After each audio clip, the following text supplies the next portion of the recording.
Hey,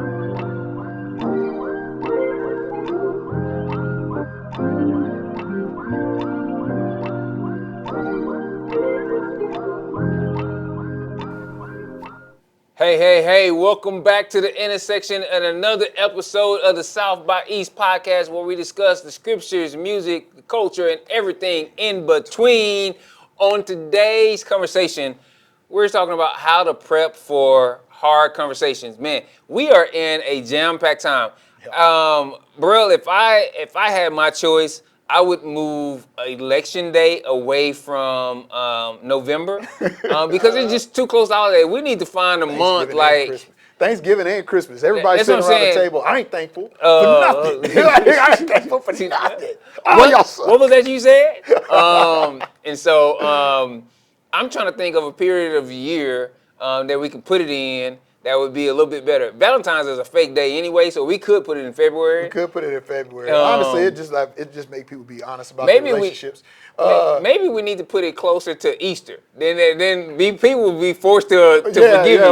They feel guilty about like because we can't put it in the summer because the car's gonna be flipping over. It's gonna be right. Hey fam, you know if anything happened, they put that joker in June on Father's Day. They wouldn't put it on Mother's Day. They put it on Father's Day. So hey, so you know how that works. If it got moved to the summer, they put that joker smack that on Father's Day. This is true. But like you said, since it is at this time, man, we need help. And I love that you started pulling out this series and publishing these things because a lot of people are going to be around the dinner table and needing to have some hard conversations. And you know what?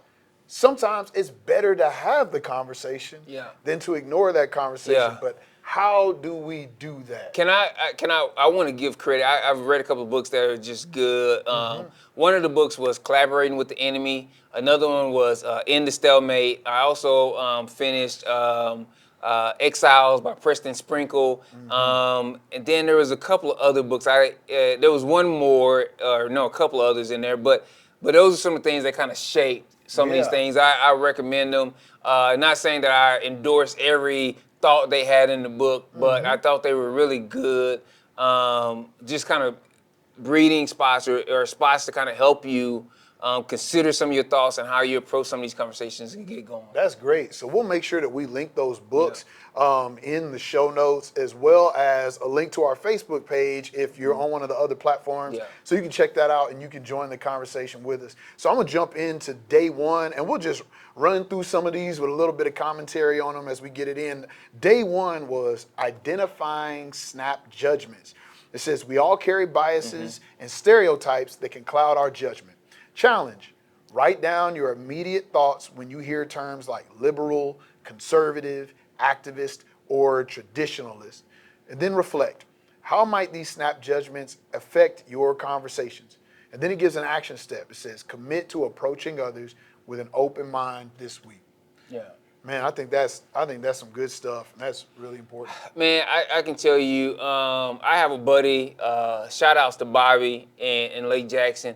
My friend Bobby is, and I can tell this because he states it all the time in public, that he's a unashamed libertarian, right? And I have to admit that before building a deeper relationship with Bobby, I didn't know what a libertarian was. Like, I had never heard of libertarian. I had only heard of Republican and Democrat. So he started teaching. I would lean in. And actually, I'm gonna give this credit too. Bobby realized some gaps, and so he had a friend, Philip Ward. A lot of people know him by PC. He is the producer behind Ice Cream Paint Job. Oh, so wow. yeah. I didn't know he made and that. so that's him. That's his. That's hard. And he's like one of the most premier wedding DJs out there. Brother of the faith. Yeah. And so Bobby engaged us, and we every day for like several years. And PC ended up getting to baptize Bobby, but we just engaged around hard topics in a private group, and we still sometimes go back to each other and engage and ask questions. That just happened yesterday, actually. Yeah. And so even with distance, with me moving to Kansas, PC moving away from Southern Missouri County and now living in College Station, we still have that connection where we can talk about hard things that we can't talk about in any other space. That's really dope. And it leads into day two, which is cultivate genuine curiosity. Understanding someone's backstory can illuminate their perspective. Consider what life experiences have shaped your views. The same applies to others. And then he gives an action step. In your next conversation, ask open-ended questions to learn more about the other person's journey. And you were just giving an example of that, of how it helped you develop a deep friendship that lasted over years and now gives you a resource where you can learn about topics and gain perspective that you may not have otherwise had. And what helped that also, bro, I got to tell you, we didn't stick it to just text. So we started gathering our families together, whether it was me cooking gumbo or when Bobby's parents' house was about to flood, and me and PC showing up to help sandbag around the home before a hurricane. Whether it was like we spent some offline time together too, deepening our relationship, and we didn't all go to the same church. We didn't even all go to the same church, but we wanted to build like these topics were so important that we wanted to hear different perspectives on, that we knew that in order to be able to tackle those, that we had to spend more time engaging in relationships and learning about each other's story and history and how they got to hold the different points of view that they held. And that relationship building piece is so important because I used to see a lot of graffiti off of Gage, and I started a video game tournament. And people be like, what is the connection between those two things? Yep. And I said, when people love the place that they're at, they'll protect it. Oh, man. And it's the same when you love the people around you, when you have a relationship with them, you'll protect them. And that means even when they disagree with you, you'll be a little more cautious and a little more careful with how you approach them. Which brings us to day 3, mindful speech. It says, gracious words are a honeycomb, sweet to the soul and healing to the bones. Ooh. That is Proverbs 16:24. Reflect. Are your words building others up or tearing them down? Then he gives an action step. Practice speaking with kindness and truth, especially when discussing sensitive topics. Yeah, so one of the things to remember is that truth is not one of the fruit of the Spirit. Explain. Man, so for some people, truth is the highest deal. Yeah. And truth is not a fruit of the Spirit. Wow. And there's a reason behind that, man. And so if we're holding truth above the fruit of the Spirit, we got to be asking ourselves some stuff. But I'm gonna tell you something. When you can apply truth through the fruit of the Spirit, it transforms. Yeah. And that's one of the, like, love, joy, peace, patience, kindness, long suffering, right, man? So it's man, and so it's one of those deals of keeping that and saying, for instance, when I get ready to prepare a sermon, when I first started preparing Bible studies and sermons, I used to write down all the different learning modes: kinesthetic, visual, auditory, all those different things, right? I would write them all down, and then as I wrote the sermon, I would check off that I have included something that interacts with that different learning style. Right. And one of the things that we got to look at, right, is if we took our ideal that we wanted to discuss with someone and checked it through the fruit of the Spirit as we prepared for that conversation, I think our conversations will start going different. Yeah. If we like, man, is this joyous? Right. Is this patient? Does this show long suffering? Is this gentle? Right. And let me say this too. When we talk about depth of relationship, there are certain depths of relationship that you can have that creates an environment that's conducive for hard conversations. And sometimes there are conversations that are hard enough that you don't have the depth of relationship to have. And I don't mean this for people that you're around and in community with or people that you lead. I mean people on the internet. When you get out on the internet, a lot of times you don't know 90% of the people that you're interacting with in any type of real way. And let me say, sometimes you just don't need to engage. I follow a woman on YouTube she has a whole channel based around deconstruction, and she just constantly attacks the faith. And I watch some of her videos. I don't watch them all, and I watch her shorts.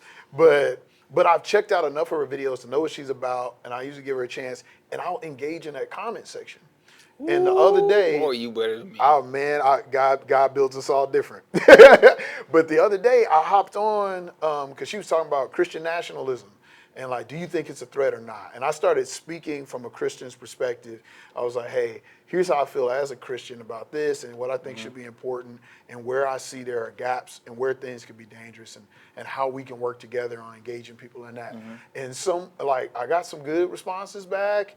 And then, because I know almost everybody in that comment section is an atheist or is leaving the faith. And then I got somebody back who was just like, so you saying all Christians are idiots, huh? And I was like, no, I am not. And then they were like, well, you must be saying they're idiots because and I looked at that comment and I turned my phone off and I went on about my business. I was like, I don't know you. I don't need to engage with you. And if I tried to, I'm just going to be mad. And the truth is, I don't have a depth of relationship to change your mind or to even understand the tone in which you're coming at this. And so like the healthiest thing for me is to disengage. And when someone next to them posted a comment that I could engage with, I said, all right, I'm back in the conversation. So, bro, you know me.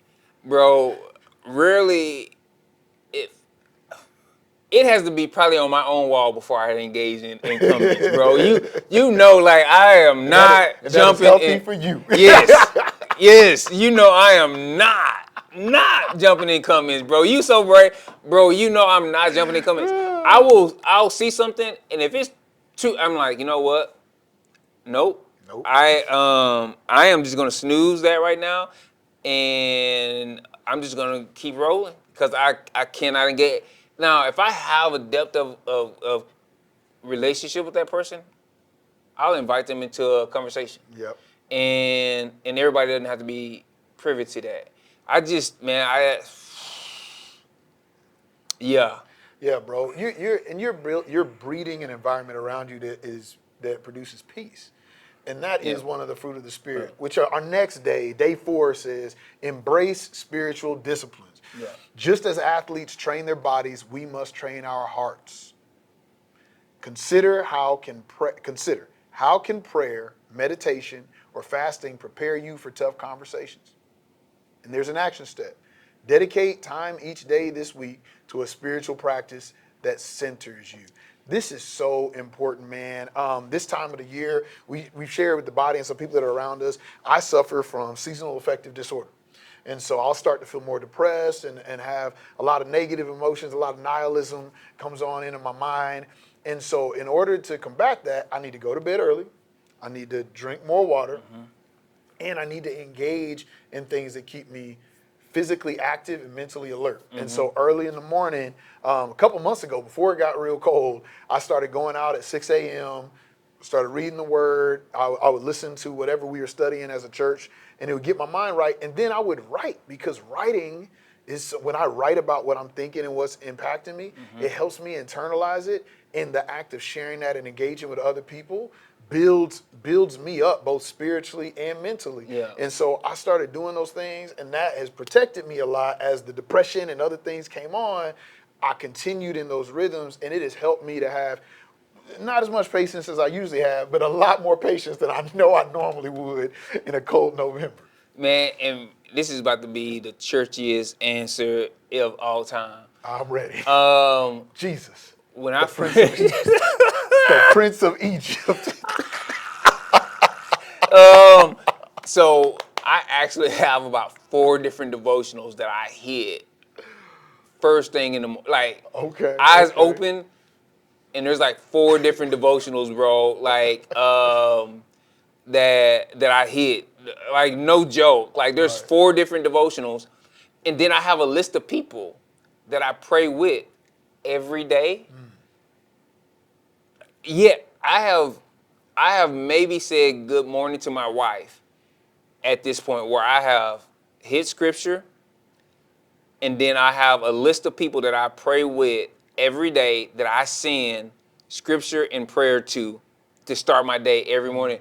This is often before I've brushed my teeth, before I've done sinus rinses, everything else. That's how I start. Then from that point, I go work out.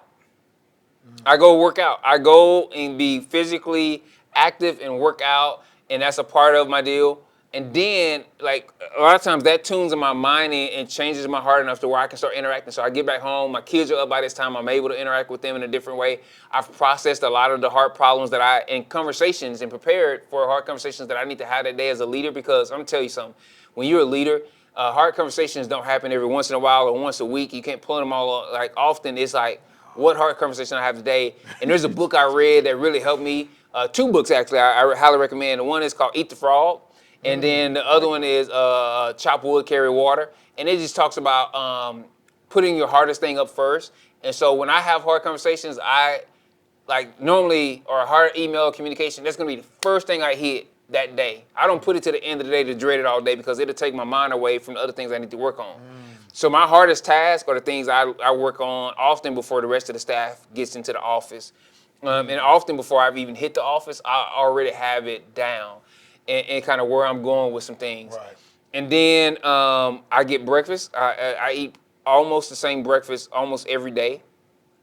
And so it's one of those deals where, man, like, I'm in a season right now where it's a veggie breakfast burrito in a wrap kind of deal. And I try to eat vegetarian meals, 2 meals out of the day, breakfast and lunch.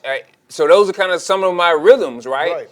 And to get me going, to get me in a place to have that margin and say, this is the hard conversation, and I've filtered it enough where I can try to go have this and explain what my intentions are, and try to interact with this person in the right way, where it keeps me healthy, in a healthy rhythm. Yeah, that's good, John. And this is our last one that we'll hit for today, and it really leans into what you were just saying. Some people might be saying, but damn, that Johnathan guy, he seems like he's really disciplined. He's really got it worked out. I'm not that type of person. And that's okay. And I didn't start there. Yeah, and that's okay. But when it comes to having hard conversations, you still can do day number 5. Anticipate and prepare. It says, think ahead about potential challenges in conversations. Question: what topics or comments might trigger a strong reaction in you? An action step: plan how you'll respond calmly and thoughtfully when these arise. Boy, that's key. So there's 2 parts to this. One, you need a group of people that you can go and say, this is what I want to communicate, and they can hear the raw and be like, hey, and you can't communicate it that way. Yeah. So often for me, it's Brail and Jill that I can go talk to, and I can say, this is what I want to communicate, what happened, from my perspective. And they be like, okay, we hear you, Johnathan. And you can't say that. Maybe let's do this. Right. And you know what? I also do that for them and say, I hear what you're saying. I know, okay. Yeah. I want to affirm your feelings and or validate your feelings. And let's work on how we're gonna communicate that. That's gonna yield the results. Also, my wife is a therapist, for those who don't know, and she had to teach me early on in our marriage that when I go into hard conversations, a key part of the prep is knowing what a win looks like, and then saying your win cannot be centered on the other person. So when you go into a hard conversation, you cannot have the results you want to see from that communication and that conversation be a certain reaction or something that depends on the other person. It has to be you-centered, right? Or you're setting yourself up for failure, because you can't control how the other person receives your words. You can't control how they act. You can't control how they prepared even for the conversation. Right. So they might very well tear your head off before you say one good word. Or you might ask the first opening question and they light you a new one. And you know what? You can't control that. Right. You can control yourself. And so it's preparing for that ahead of time and knowing that you might roll into a ball of knives that day. Yeah. And that's just a part of it. And saying, okay, how would this look through the lens of the fruit of the Spirit when I reply? Yeah. Man, so where are y'all at? What are y'all looking at? What hard conversations are you looking at? We wanted there to be a space for us to be able to digest these things and walk through these things. Our Facebook wall is not your therapist, but it can be a place where you workshop practices and activities and learn things that could help you prepare for some of those hard conversations that you may be facing in your life this season. Let me just give you one more and some encouragement before we get out of here and let you go out of the intersection. I was on a call and I had to tell someone today, I am often a lot better at these conversations at work and in my professional environments and in my community environments than I am with my kids. And so if you're a parent out there and man, like you really man, why do I exhibit this great amount of patience out here and then I struggle with this with my kids? And so I want you to know that you're not alone. And we all, and some of us are better with our kids and terrible in professional environments. Right. And so we all have spaces that we can grow in this. And that's the deal is progression and progress, Yes. not perfection. Yeah, feeling unprepared is okay because it's a motivator to get better. Yeah. What is unacceptable is remaining unprepared. Yeah. So let's prepare together. And we will see you next week In the intersection.